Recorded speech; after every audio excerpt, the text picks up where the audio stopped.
Alright, so after I made the last video on this thing, my Banks cold air intake came in. So this is the Banks ram air for the EcoBoost. So it's got a little ram air here, and it uses the bottom half of the stock box, which sucks in air from, has a tube that runs through the inner fender, sucks air from there, and then gets ram air from here. And then just ties back into the stock tubes, inlet tubes there. So got that on there. And then I had been contacting 5 Star Motorsports for about a week, calling them, emailing them, left my number and everything, and then they never would get back in touch with me. So, I just wanted to make sure, or ask and find out, could they do a tune using HP tuners, my MPVI 2, and didn't hear anything back. I made a post on my page, and somebody commented and recommended SSI tuning.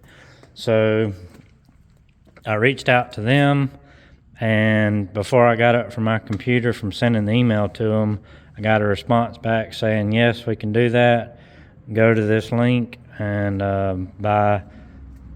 pay for it through here, put in the information and whatnot, and then we'll get it going for you. If you go ahead and get it done soon enough, then we should be able to get it done in the day, if not first thing in the morning. So I was like, okay, perfect. So it was $250 for 2 tunes. I did a Performance 93 and then a Tow 93, and I told him that I had an off-road 3-inch Y pipe, the Banks cold air intake, and then the 4-inch cat back, which I didn't have. I had the stock Y pipe that they had put aftermarket cats in, was still on there, but I was gonna get to that. So anyway, I want to make sure I can get a tune. He sent it to me the following morning, and apparently it's locked, unfortunately. I mean, I get it, I know, but I did want to see, what he changed, but, that's his business, and if he had it where I could see it, then I might use it on something else or something. I get it. So anyway, bottom end throttle response is incredible. It takes off and runs very well.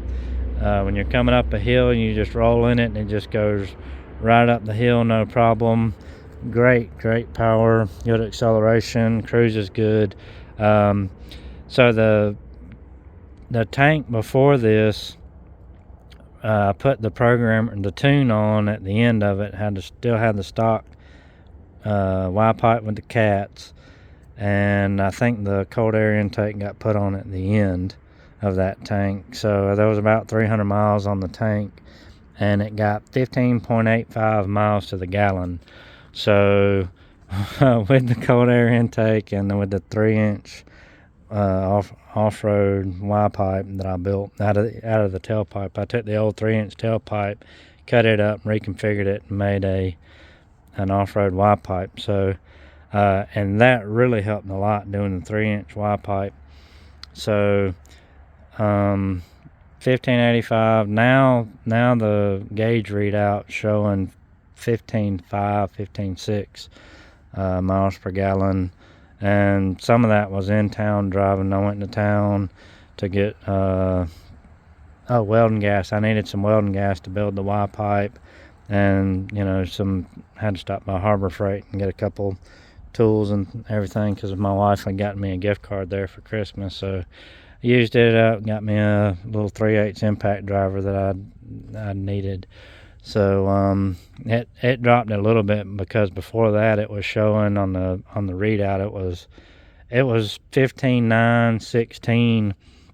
But I think that what's going on is that the diameter, or the overall size of this now, with the mass airflow, I think that's affecting the readout, because I know on the red truck, the reading on it, once you tune them and modify them, the readouts, in my instance, the readout on the dash for the economy isn't correct. So, obviously I'm going to keep an eye on that. But you know, I mean, with a 93 performance, what do you expect?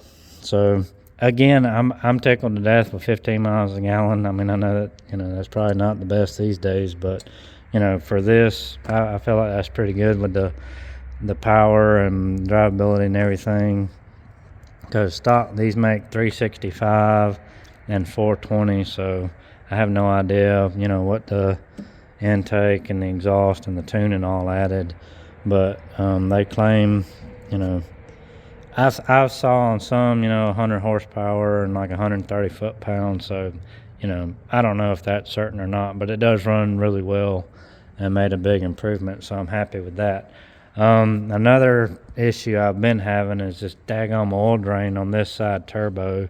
You can probably see all the oil down there where I've been trying to, I bought OEM Ford gaskets to go between the oil drain, and I've done multiple things trying to get this thing to stop leaking. And sitting there running, you know, I don't see anything dripping. Everything looks fine, but then when I get where I'm going and look under and check it, I see it running off and dripping on the sway bar. So that oil leaks just really aggravate me, and obviously it can be very detrimental to the engine, so I want to get it fixed. But I pulled it out today, and out of the bottom of the turbo, it came down and kind of had a little rise in it and then came down. So, you know, if you're a plumber, you realize that it needs to be gravity drained straight as possible with no bends or anything, just a unrestricted flow. So I think what was happening is the drain was backfilling and then pressurizing it and spewing out where it was bolted to the bottom of the turbo. So I took a pry bar and took that high point out of the bend. So now it has a straighter path, and then you can see the marvelous 3-inch pipe I made there. So that section right there is actually the downpipe, the stock downpipe off the orange truck, and then all this is from the stock tailpipe that came off this truck. So, and then that's the 4-inch exhaust. So that section right there was actually from the section that ran between the stacks on the orange truck, and then that was the muffler that came in the 4-inch kit that I bought for the orange truck, because I didn't use the muffler on it, obviously. And then that's the factory EcoBoost flange. I opened it up as much as I could, and it seals and everything. So I mean, it's 3-inch and the 4-inch transition right there, which isn't ideal, but they both 3-inch merge together right here and then come in. So it doesn't sound too bad. And I like going down the road. It doesn't, I mean, it is, obviously it's louder than stock, but it's not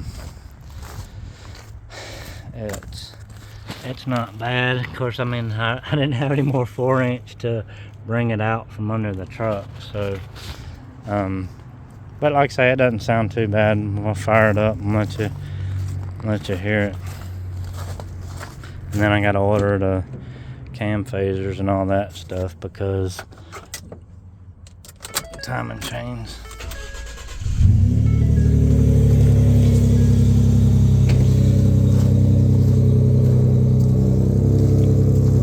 And yes, they sound like crap.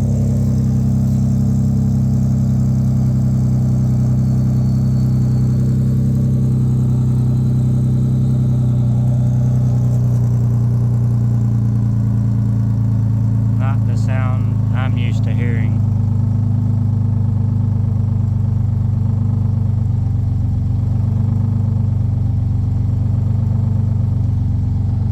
But it's not terrible. Like I say, going down the road, it's not really loud. You can't really hear it inside the truck.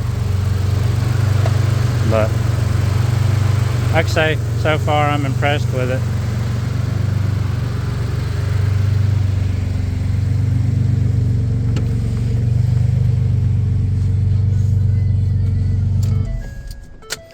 And then there's got a Sony speaker under there, and they cut the wires to it, obviously. And I cannot, for the life of me, find the other wires, because I'd like to connect it back in. So I guess I'm gonna have to pull the carpet up and try to figure. I don't know where those wires are supposed to come from, but hopefully I can find them and get that little Sony speaker reconnected. But like I say, for the most part, I'm very happy with the truck. You know, runs good. If I can fix that oil leak, I'll be super happy. And then the grills on these things, man. I'm like, listen to it when it closes. Look at that. I mean, I just can't get over how horrible and flimsy that is.